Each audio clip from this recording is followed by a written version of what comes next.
С Васко съм. Трябва да едно Виктор Папатан. Да. И това е в момента към връх Ботев на 3 юни 2011 година.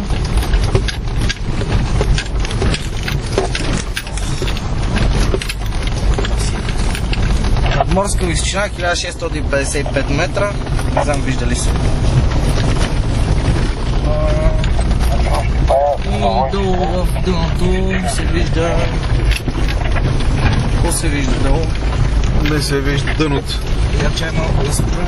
Живро, я снимай долу. Не се вижда. Не се ли? Мрак. Да. Няма фаровете.